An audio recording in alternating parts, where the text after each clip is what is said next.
Amém, amém, glória a Deus. Como meus irmãos na paz do Senhor, amém? Amém. Glória a Deus, irmãos. Depois de alguns dias eu aprendendo a quase miar como gatinho, eu estou conseguindo voltar a minha voz. E hoje nós vamos fazer uma coisa assim, irmãos, bem necessária, tá bom? Bem necessária mesmo. Vocês lembram daquela passagem de Moisés, que o pastor André, esses dias, ano passado, mas não faz muitos dias, irmão, acho que foi começo de dezembro, ele ministrou sobre Moisés subir ao monte. Vocês lembram? Quem que subiu ao monte junto com Moisés, ajudando a segurar os seus braços? Vocês lembram? Arão. Eu pedi ajuda aos universitários. Vocês lembram, irmãos? Arão e Ur. Eu tive que pedir ajuda ao universitário. Fui lá na Bíblia para lembrar, senão eu ia falar Josué e Caleb. Levou lá a olhar de novo. Arão e Ur subiram, ajudaram Moisés. Quando as mãos de Moisés pesavam, cansavam, estavam assim, a nação perdia a guerra, o povo perdia a guerra. Então Moisés tinha que manter as mãos levantadas. E às vezes as mãos de Moisés caíam. Então estava lá Arão e Ur segurando os braços de Moisés, ajudando ele na caminhada, ajudando ele a falar com o Senhor. Porque às vezes, muitas vezes, irmãos, é assim nas nossas vidas. Eu lembro de um dia, há uns anos atrás, num culto das irmãs, o Senhor falou isso ao meu coração através da vida da irmã Michele, esposa do irmão Nácio. Ela ministrou essa palavra e ela falou sobre isso, que muitas vezes a gente tem que segurar os braços daqueles que estão à nossa frente. Aqueles que são os nossos líderes, são aqueles que estão ali muitas vezes cansados, e muitas vezes nós colocamos só sobre ele todas as nossas ansiedades. Vai lá, Moisés, ou vai lá, pastor André, vai lá, irmão Deus, fazer por mim. Vai lá, você tem que fazer por mim, não é eu. E muitas vezes a gente faz isso. E quando o pastor André ministrou essa palavra, no começo de dezembro, essa palavra veio ardendo no meu coração. Porque muitas vezes a gente só quer falar para os outros, façam. É o seu compromisso fazer. É você que tem que ir lá fazer isso. E isso tem que arder dentro do nosso coração, de ajudar uns aos outros. E prosseguir a conhecer o Senhor mais e mais. É nisso que nós prosseguimos, conhecendo o Senhor. Quando nós estamos vivendo em comunhão, quando nós estamos vivendo juntos. E quando nós estamos na batalha juntos. Quando nós conseguimos olhar para os nossos irmãos e ver que eles também têm guerras todos os dias. Que eles também têm as suas lutas diárias todos os dias. E se nós olharmos tudo ao nosso redor, eu não sei você, mas eu tenho certeza que hoje você viu nas redes sociais tantas coisas, tantas notícias sobre essa guerra que estourou lá, aonde que é mesmo? Na Ucrânia, né? Eu chorei, irmãos. E o meu coração doeu de ver aquilo. Mas a palavra do Senhor veio tão ardendo no meu coração, eram coisas que nós sabíamos. O Senhor já tem nos alertado há quanto tempo sobre todas essas coisas? Quanto tempo nós temos ouvido sobre isso? Que nós ouvíamos, ia haver rumores de guerra, ia haver guerras, tudo isso que aconteceu ao nosso redor. E nós só estamos, em vez de muitas vezes olhar para o alvo, lá para frente, conhecer, prosseguir o Senhor, nós olhamos para isso e nos detemos com medo e mandamos Moisés, mandamos outros no nosso lugar, em vez de nós irmos fazer. Em vez de nós irmos e conhecer a Jesus. Não é só eles que têm essa direção, irmãos, de conhecer a Jesus. Vocês também podem, eu também posso. E é por isso que nós estamos aqui hoje, para conhecer mais de Jesus, mais de Deus. Por isso que eu me lembrei lá em Oséias, no capítulo 6. Vai falar sobre isso. A partir do versículo 1, hoje não tem ali telão, né? Eu já estava olhando para lá também. Vai dizer assim, amém? Todos acharam? Amém. Vamos colocar de pé em reverência à palavra do Senhor. Vai dizer assim, venham, voltemos para o Senhor. Ele nos despedaçou, mas nos trará cura. Ele nos feriu, mas sarará nossas feridas. Depois de 2 dias, Ele nos dará vida novamente, e ao 3º dia, Ele nos restaurará para que vivamos em Sua presença. Conheçamos o Senhor e esforcemo-nos por conhecê-lo. Tão certo como nasce o sol, Ele aparecerá. Virá para nós como as chuvas de inverno, como as chuvas de primavera que regam a terra. Que posso fazer com você, Efraim? Que posso fazer com você, Judá? Seu amor é como a neblina da manhã, como o primeiro orvalho que logo evapora. Por isso eu os despedacei por meio dos meus profetas e os matei com as palavras da minha boca, e os meus juízos reluziram como relâmpagos sobre vocês. Olha o versículo 6. Pois desejo misericórdia e não sacrifícios, conhecimento de Deus em vez de holocaustos. Conhecimento de Deus. Usar desse conhecimento para buscar sabedoria no Senhor, para que possamos a cada dia mais ser discípulos a qual o Senhor tem buscado que nós sejamos. Não é fácil os nossos dias, não é fácil, o inimigo tem vindo, tem tentado tirar o nosso foco. Mas o que nós temos que fazer? Olhar para onde? Para o alvo que é Cristo. Mergulhar nas águas do Senhor, mergulhar nesse amor maravilhoso do Senhor, irmãos, e esforçar para conhecer ao Senhor. Não só mandar Moisés, mas colocar a gente mesmo a se esforçar a conhecer mais de Deus. Então nós vamos louvar um louvor que a irmã Nathalie disse que no quinta-feira passada foi louvado. Como eu não estava, eu escolhi de novo. Então vamos cantar de novo. E você vai refletir na letra desse louvor, porque esse louvor diz isso, em conhecer mais o Senhor, em buscar mais o Senhor, prosseguir em conhecer mais, que é isso que o Senhor está pedindo para nós nesses últimos dias.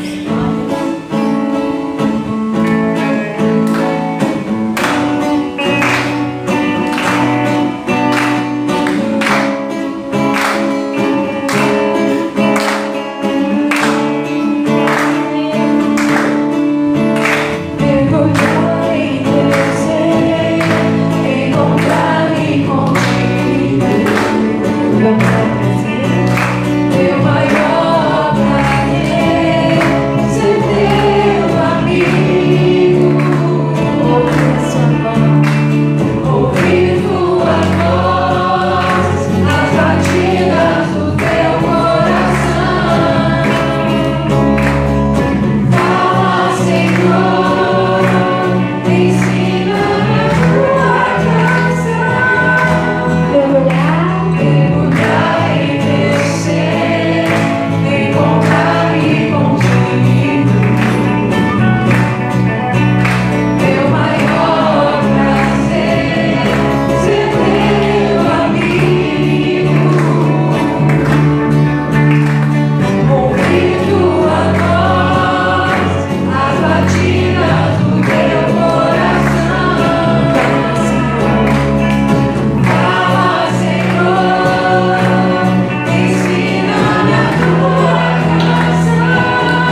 lojinha aí, e eu gosto de fazer coisas assim bem diferentes, né? Foi por isso que eu falei para vocês que era necessário, irmãos, que acontecesse hoje aqui no nosso meio como aconteceu naquele dia. Nós estamos meio paros com a nossa voz, meio assim, e você é a nossa ajuda. Escutar você adorar ao Senhor no seu banco é maravilhoso.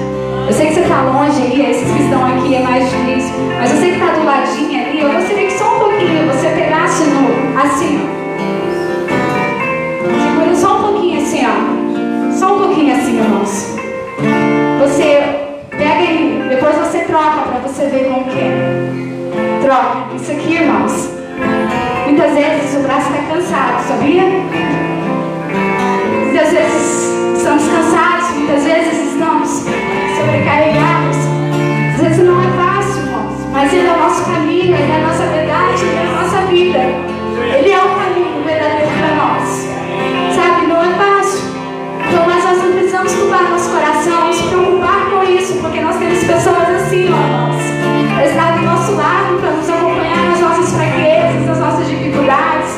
E como Moisés aquele dia alcançava com seus braços, Arão e Uri ia lá e seguravam os braços dele para o povo vencer.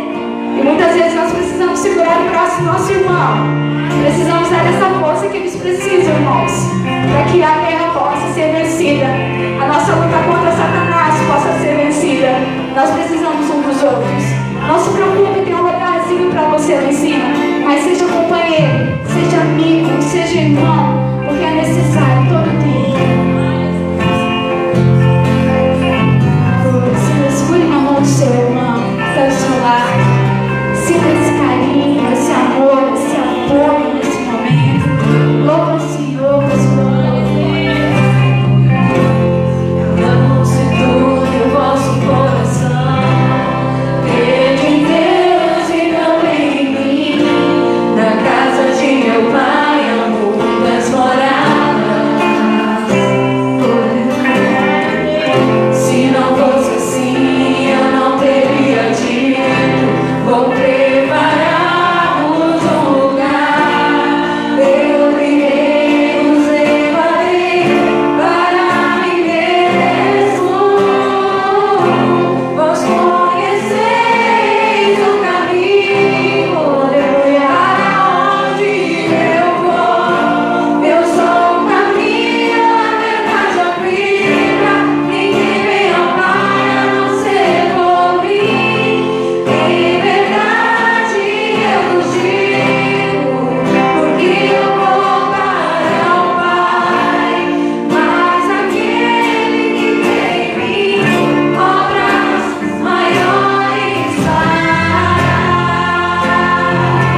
Obrigado, Senhor.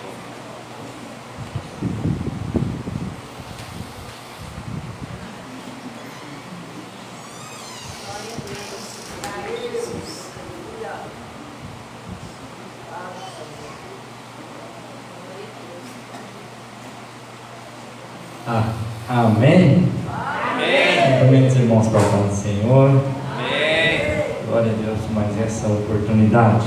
Glória a Deus. Estamos na casa do nosso Deus, para juntos louvar e engrandecer ao seu nome. Amém? Olha sua Bíblia no livro de Lucas, Lucas capítulo 2. Que bom que você veio na casa de Deus. Que bom que você veio. Aleluia, glória a Deus. Que bom que você veio. O Senhor conosco está. Que bom que você veio e Ele vai te abençoar. Amém. Glória a Deus. Mateus, Lucas, né? Mateus, ó. Da onde que eu tirei Mateus agora?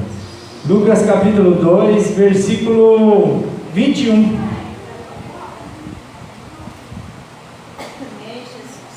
21 diz assim: completando-se os 8 dias para a circuncisão do menino, foi-lhe posto o nome de Jesus, o qual lhe tinha sido dado pelo anjo antes de ele nascer. Completando-se o tempo da purificação deles, de acordo com a lei de Moisés, José e Maria o levaram a Jerusalém para apresentá-lo ao Senhor. Como está escrito na lei do Senhor, todo primogênito do sexo masculino será consagrado ao Senhor, para oferecer um sacrifício de acordo com o que diz a lei do Senhor: 2 rolinhas e 2 pombinhos. Havia em Jerusalém um homem chamado Simeão, que era justo e piedoso e que esperava a consolação de Israel. E o Espírito Santo estava sobre ele, e fora-lhe revelado pelo Espírito Santo que ele não morreria antes de ver o Cristo do Senhor. Amém? Amém. Feche seus olhos. Pai, nós te louvamos, estamos aqui na tua presença, já te adoramos, já cantamos canções ao teu nome, Senhor. Agora queremos clamar, Senhor Deus, venha falar conosco, venha tocar o nosso coração com a tua palavra, venha nos revelar a tua palavra, que o nosso coração, a nossa mente venha estar aberta, Senhor meu Deus, para receber a tua palavra, Pai amado, e responder a ela, viver ela, Pai, em nome de Jesus eu oro e te agradeço. Amém. Amém. Amém. Glória a Deus. Jesus nasceu. Os anjos fizeram festa, cantaram canções, adoraram a Ele. Os pastores de Belém foram abençoados com a visão do Messias chegando ao mundo. E eles tiveram a visão dos anjos e eles celebraram e eles se alegraram. E como eu disse semana passada, acredito que pouca gente acreditou no que eles falaram. Por que pouca gente acreditou? Porque pastores naquele tempo não era bem visto. E outra coisa é por que apareceria um monte de anjos, um exército de anjos cantando e adorando ao Senhor, e apareceria para eles e não para o resto, para a elite, para os religiosos, para os grandes daquele tempo. Então eles testemunharam, eles se alegraram e eles saíram anunciando sobre a vida do menino, o menino Jesus. E Maria e José e Jesus provavelmente não voltaram para Nazaré, eles não voltaram para casa, eles ficaram ali até se cumprir 8 dias da purificação. Eu acredito que eles não voltaram, por quê? Porque da onde eles estavam até a sua cidade, Nazaré, dava mais de 100 quilômetros, e uma mulher recém-ganhada filho não ia conseguir caminhar e passar por esse trajeto e depois ter que voltar 8 dias depois, porque Belém é bem pertinho de Jerusalém. Então eles devem ter ficado por ali durante esses 7 dias, e no 8º dia eles foram para Jerusalém para apresentar a Jesus, para circuncidar o menino, circuncidar ele para cumprir toda a lei. O nosso Jesus veio para cumprir a lei, e ele foi levado para o templo, uma criancinha de 8 dias, E a Bíblia diz aqui que completando-se os 8 dias para a circuncisão do menino, foi-lhe posto o nome de Jesus. Foi posto o nome dele de Jesus. E o que quer dizer Jesus, irmãos? Alguém lembra aí? Salvador. Na verdade, Jesus é uma variação do nome Josué. Josué e Jesus é a mesma coisa. Josué foi aquele que salvou e levou o povo para a terra prometida. E Jesus é aquele que veio a essa terra para levar nós para a terra prometida, que é o céu. Então Jesus significa Salvador, salvação, aquele que traz salvação, o qual lhe tinha sido dado pelo anjo. O anjo falou que o nome dele tinha que ser Jesus. Aí completou-se o tempo da purificação deles. Uma mulher, quando ela tinha um filho, ela ficava considerada impura durante 7 dias. Então completou o dia deles, a purificação deles. De quem? De Jesus e da Maria. Então eles vão fazer uma apresentação não só de Jesus, mas Maria vai se apresentar ao templo para a sua purificação. E eles vão ao templo para cumprir a lei de Moisés. E, irmãos, essa circuncisão foi pedida por Deus Pai lá em Gênesis, no capítulo, se eu não me engano, é o 17, eu não lembro agora de cabeça, que Deus estabeleceu que a descendência de Abraão teria que circuncidar. Então, o Abraão começou lá e circuncidou todos os da sua família, e dali para frente o povo judeu é marcado. E eu estava conversando com a minha esposa essa semana sobre o batismo e a circuncisão. E lá em Colossenses, a palavra de Deus vai dizer assim, que o batismo hoje é a circuncisão do passado. Então, a circuncisão do povo judeu apontava para o batismo nosso. E é interessante que é uma marca, não é verdade? O batismo nós consideramos assim, é a manifestação nossa para o mundo de que nós somos de Jesus, não é verdade? Você entende assim? De que nós somos de Deus, de que nós somos cristãos, de que nós fazemos parte da igreja. É a nossa declaração de que nós somos parte do reino de Deus. Então eu me batizo para ter a marca. A circuncisão era também a marca feita no homem para demonstrar que ele era o quê? Um judeu. Um judeu que era circuncidado, ele sabia que ele era circuncidado e ele sabia que ele era judeu, não é verdade? Mas o resto do mundo não sabia. Assim como às vezes a gente é batizado e a gente sabe quem a gente é, mas o resto do mundo não sabe, não é verdade? Então o batismo, a circuncisão é uma marca mais para você saber quem você é, saber que você é de Jesus, saber que você faz parte do reino de Deus. Então Jesus vai cumprir isso, por quê? Porque ele sabe quem ele é. Porque senão ele não teria autoridade para falar para a mulher samaritana dizendo assim, a salvação vem dos judeus, porque um judeu que não era circuncidado não era considerado um judeu. Está entendendo? Então Jesus vai para cumprir a lei, porque cumpriu a lei para que eu e você não mais dependêssemos da lei. Ele cumpriu a lei para que nós não tivéssemos mais sobre dependência da lei. Ele veio e se fez lei em nosso lugar. Então Jesus vem para cumprir toda a lei e os profetas, a Bíblia vai dizer. Por isso ele foi e circuncidou. Amém? Aí, para oferecer um sacrifício de acordo com o que dizia a lei dizia o seguinte: para os mais abastados era um cordeiro ou um bezerro, para os menos favorecidos era um casal de pombinhos, de rolinhas. E lá em 2 Coríntios, se eu não me engano, vamos abrir lá ver se eu acho, capítulo 8,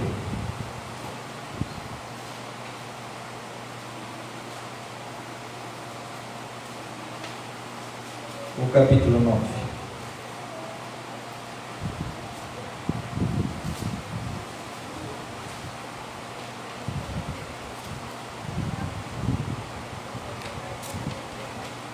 Capítulo 8, versículo 9, vai dizer assim, ó: pois vocês conhecem a graça de nosso Senhor Jesus Cristo, que sendo rico, se fez pobre por amor de vocês, para que por meio de sua pobreza, vocês se tornassem ricos.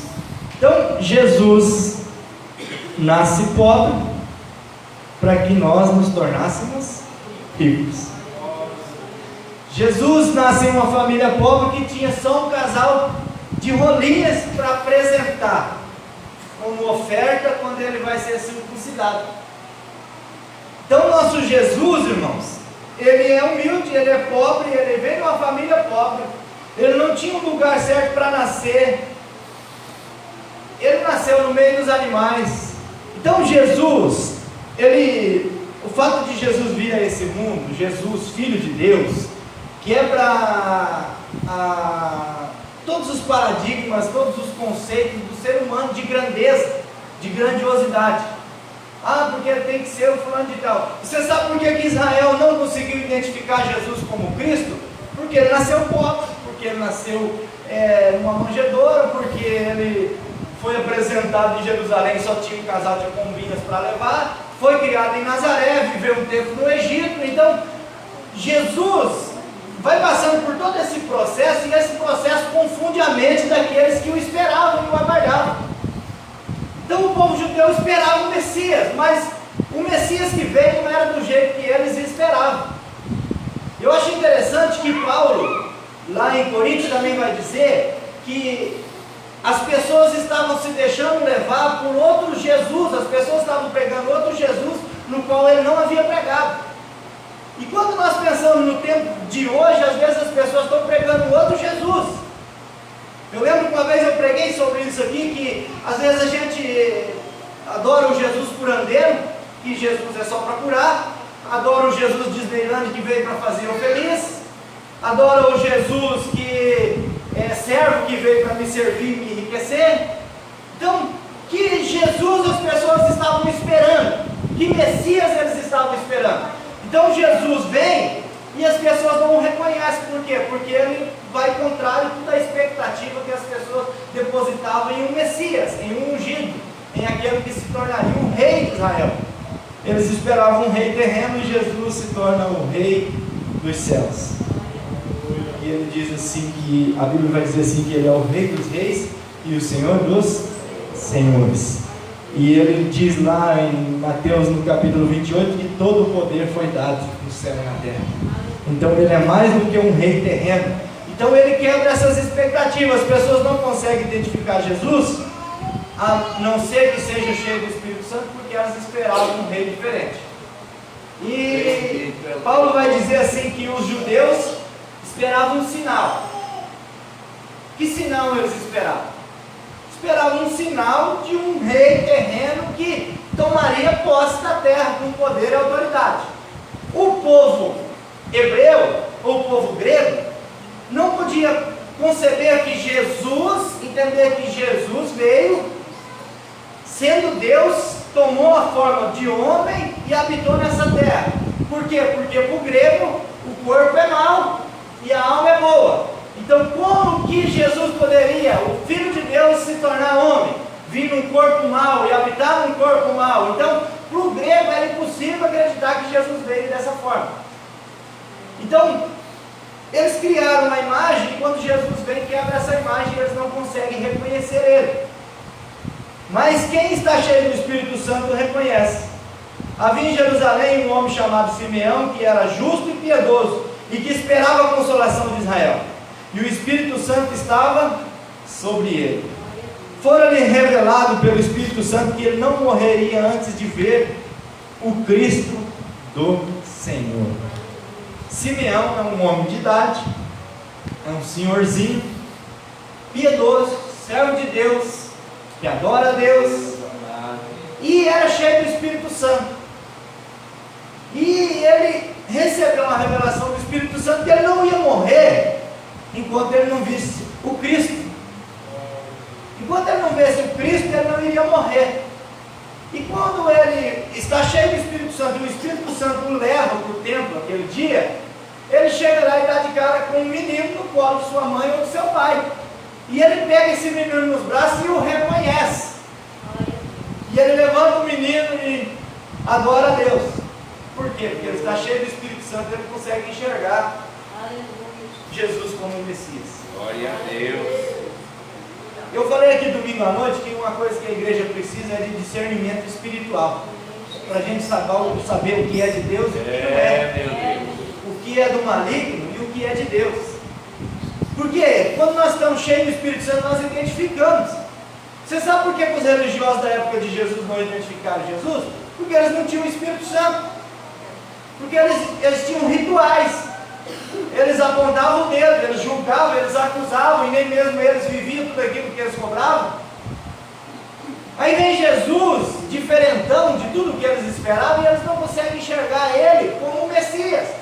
Quem o identificou como Messias foi visitar ele de noite, como o Nicodemos, para que ninguém visse que ele estava indo lá. Bem sei que tu és mestre vindo de Deus, e ninguém pode fazer o que você faz se não vier de Deus. Olha, Nicodemos, o negócio é o seguinte: se não nascer de novo, não pode ver o reino de Deus. E outra coisa, se não nascer da água e do Espírito, não pode entrar também. Jesus era o que? Era curto e grosso. Ele era direto.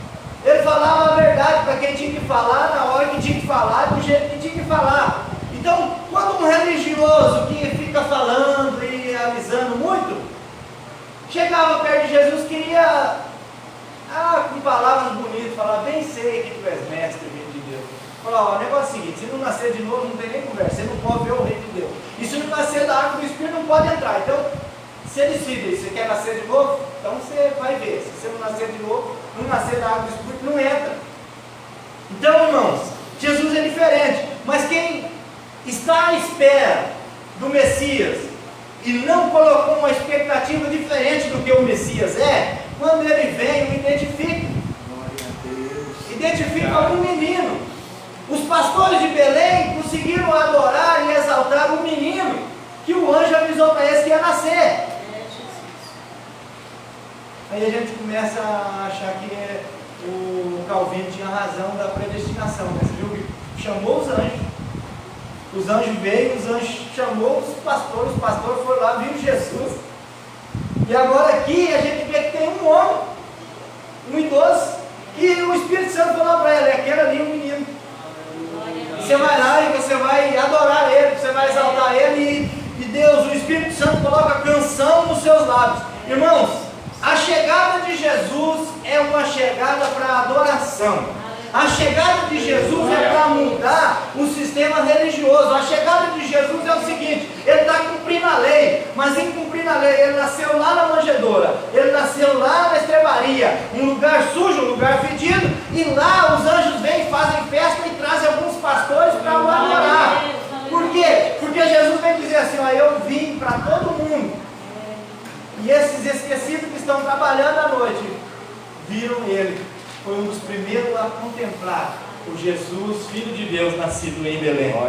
Aqui, esse homem idoso, quem sabe desprezado pelos demais, ele chega e ele sabia no seu coração, ele tinha convicção que ele não ia morrer enquanto não visse o Salvador.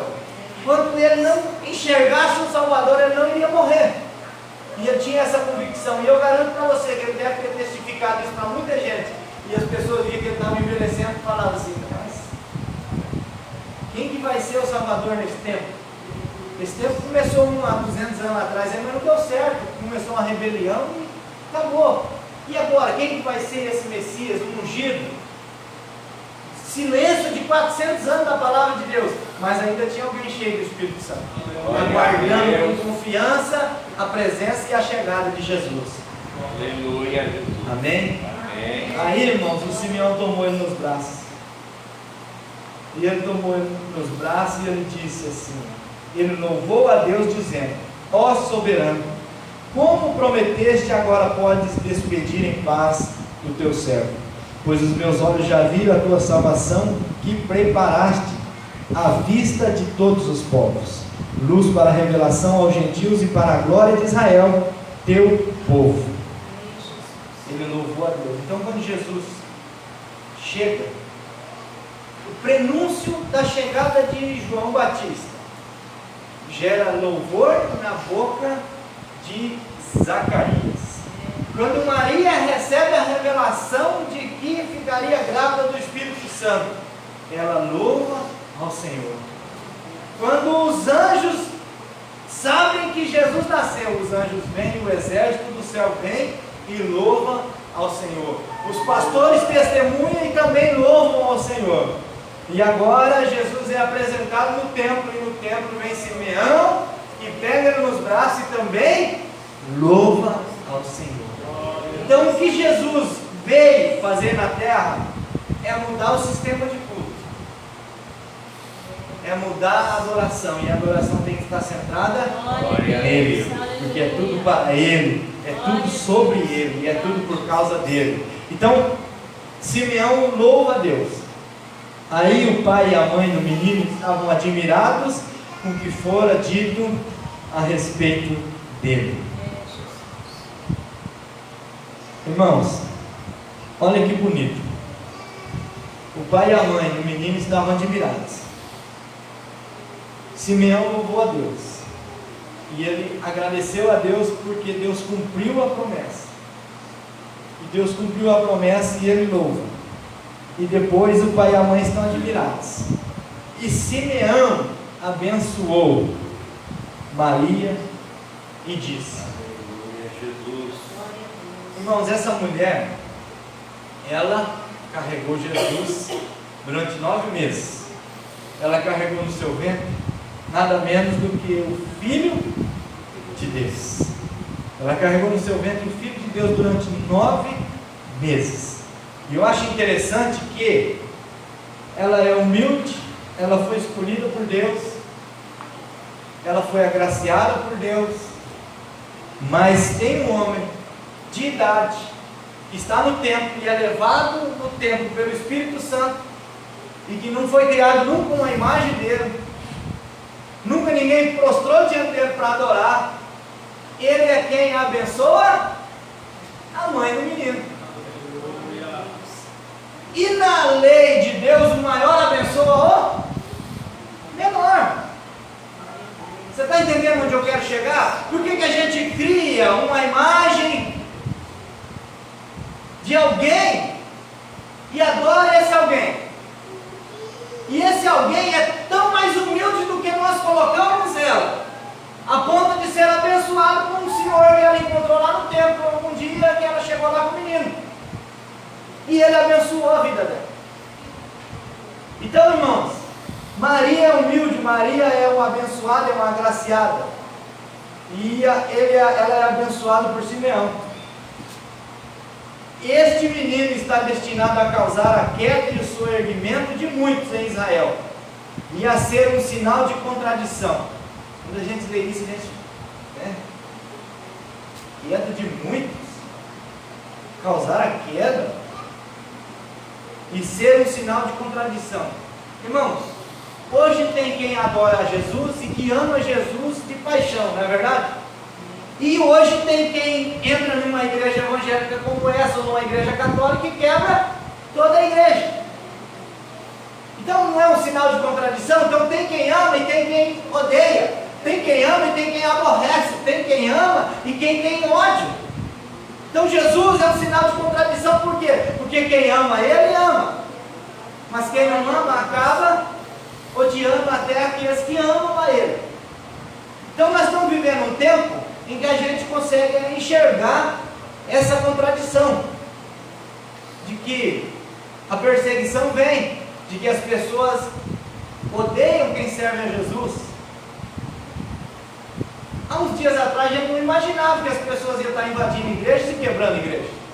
E eu já vi, se alguém estiver assistindo aí algum dia pensar em entrar aqui dentro, não vai ser do mesmo jeito, tá? Porque nós vamos defender a casa de Deus e vamos defender as nossas vidas. Amém? Entraram no Ceará, lá no Catavento. Sim.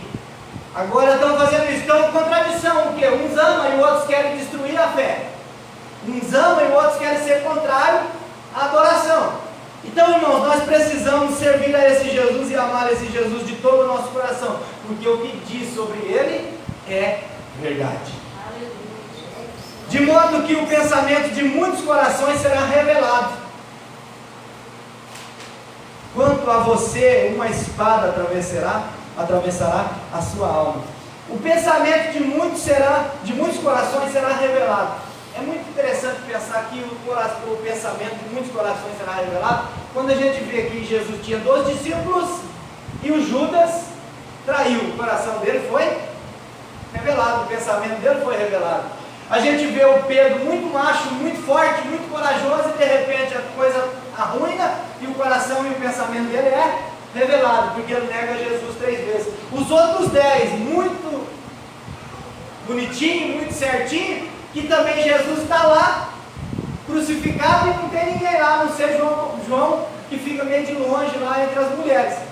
Então, todos os 12 têm o coração revelado, assim como nós. O nosso pensamento, o nosso coração foi revelado, e quando foi revelado, nós nos enxergamos. E quando nós nos enxergamos, o que nós temos que fazer? Nos prostrar diante desse Jesus, que é quem nos perdoa e quem tem misericórdia de nós. Então, quando o coração e o pensamento é revelado, mostra quem nós somos. E quando nós entendemos quem nós somos, nós vemos a necessidade do Salvador, da cruz de Cristo, porque sem ela nós não chegamos ao céu. Amém? Amém. Quanto a você, uma espada atravessará a sua alma. Maria, mãe amorosa, mãe que cuida, mãe humilde, mãe abençoada e abençoadora. Uma mãe que cuidou do seu filho e que vê seu filho sair de casa com 12 discípulos, né? E fazer sua trajetória, pregar a palavra, curar as pessoas, abençoar a muitos, multiplicar pão, multiplicar peixe, curar cego, curar leproso, ressuscitar morto, restaurar a família, casamento. E ela vê Jesus fazendo tudo isso, mas quando chega em Jerusalém, naquele dia, ela vê os 12 discípulos fugir, um deles trair, Pedro negar. Tudo isso também vai transpassando a alma de Maria, porque a dor de uma mãe de ver o filho passar por tudo isso não é brincadeira, né? Aí ela sofre em ver o filho caminhando pelas ruas de Jerusalém sendo açoitado, ser pregado numa cruz, e ela está ali, e ela está vendo. Então você imagina o sofrimento e a dor dessa mãe. E ali da cruz Jesus cuida dela. Lá em João ele vai olhar para o João e vai olhar para Maria e vai falar para Maria: Maria, eis aí teu filho. E olha para João e fala: filho, eis aí sua mãe. Como quem diz, cuida dele. E como quem diz, cuida dela. Vocês cuidem um do outro. Então, irmãos, ela aguentou tudo isso, ela passou por tudo isso. Aí no versículo 36 vai dizer assim, ó: estava ali a profetisa Ana, filha de Fanuel, da tribo de Áser. Era muito idosa. Então na Bíblia está dizendo muito idosa. Então você imagina que ela já estava lá no meio-dia. Tinha vivido com seu marido 7 anos, depois de se casar. E então permanecera viúva até a idade de 84 anos. Nunca deixava o templo. Adorava a Deus, jejuando e orando dia e noite. Irmãos, uma profetisa chamada Ana, com 84 anos, ela ficou viúva de 7 anos de casado. Impossível alguém ficar 7 anos casado, ficar viúva e continuar viúva todo esse tempo, né? E ela ficou, porque ela decidiu agora servir a Deus. E ela ficou todo esse tempo. E ela estava esperando também a consolação de Israel. E eu acho interessante que ela nunca deixava o templo, adorava a Deus, jejuando e orando dia e noite. Ela adorava a Deus, jejuando e orando. Não saía do templo. Aí eu fico pensando assim, ó: Jesus vem, e nesse dia ele é circuncidado, ele é apresentado, ele é levantado e erguido por Simeão, que adora a Deus por sua chegada, e ele encontra com essa senhora que adora a Deus. Você vai vendo assim um processo de Deus trabalhando na vida de famílias simples, mas de famílias piedosas que amam a Deus, de pessoas piedosas que amam a Deus, de pessoas que têm uma predisposição à adoração verdadeira. Por quê, irmãos? Porque você não vê aqui que Simeão vinha ali para oferecer um sacrifício. Você não vê que ele vinha oferecer incenso. Não, ele era cheio do Espírito Santo, e o Espírito Santo dele mandou ele lá. E ele foi, encontrou-se com Jesus. A Ana adorava a Deus orando e jejuando. E o que mais Jesus vem dizendo lá, das poucas coisas que Jesus ensina os discípulos a fazer, é orar e jejuar. E essa mulher, antes da chegada de Jesus, ela já fazia isso. Adorava a Deus com oração e com jejum. Por isso eles tiveram o privilégio de encontrar-se com Jesus. Tendo chegado ali naquele exato momento, deu graças a Deus e falava a respeito do menino a todos os que esperavam a redenção de Jerusalém. Então, um falou assim: eu já posso morrer, porque meus olhos já viram a salvação, meus olhos já viram a redenção. E agora ela chega naquele exato momento que o menino está ali, e ela falava a respeito dela, deu graças a Deus e falava a respeito do menino a todos os que esperavam a redenção de Jerusalém.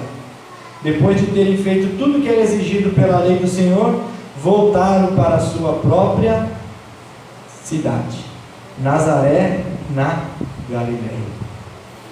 Então a profetisa, ela teve o privilégio, porque ela era alguém que adorava a Deus, não se afastava do templo. Irmãos, não se afastar da presença de Deus não é só não se afastar do templo, é deixar de orar, é deixar de buscar a sua palavra. Porque assim, às vezes a pessoa pode vir, mas às vezes está longe de Deus. Pode estar presente aqui, mas o seu pensamento está lá fora. Pode estar aqui, mas não ora. Pode estar aqui, mas não jejua. E quando Jesus entra no templo e expulsa os cambistas e os vendedores do templo, ele fala: minha casa será chamada? Então vir na casa de Deus e não orar é vir e não fazer o propósito do qual a casa de Deus foi criada. É interessante que quando Salomão inaugura o templo, ele se prostra diante de Deus e faz uma oração. E depois dessa oração, a presença de Deus enche aquele lugar que os sacerdotes não puderam parar em pé. Então a casa de Deus é lugar de oração. Por isso que Ana viu Jesus, porque ela sabia o propósito do qual a casa foi criada. Porque o sacrifício, irmãos, era apresentado com orações, intercessão. Mas os sacerdotes já não estavam mais fazendo da forma como deveria. Era só um sacrifício, era só um momento onde sangravam o animal e assavam o animal e jogavam fumaça para cima. Não era uma adoração. E essa mulher estava ali, ela tinha entendido o propósito daquele ambiente e daquele lugar. Eu e você precisamos entender o propósito desse ambiente, desse lugar. É adoração, é louvor, é honra no nome do Senhor Jesus, porque para Ele, por Ele, para Ele são todas as coisas. Aí ele voltou para casa. E o versículo 40 vai dizer assim, já vou terminar: o menino crescia e se fortalecia, enchendo-se de sabedoria, e a graça de Deus estava sobre ele. O menino crescia e se fortalecia, enchendo-se de sabedoria, e a graça de Deus estava sobre ele. Coloque-se de pé. É esse Jesus que nós viemos adorar. Esse Jesus crescido, cheio de graça, cheio de sabedoria. Esse Jesus que nos ama tanto, que entregou a sua vida na cruz do Calvário, para que eu e você pudéssemos estar aqui hoje. E o propósito de estarmos aqui hoje é falar com Ele, é adorar a Ele, é ouvir a sua voz, é aprender dEle, é aprender com Ele, é viver dando glórias a Ele. Por isso Ele nos chamou aqui.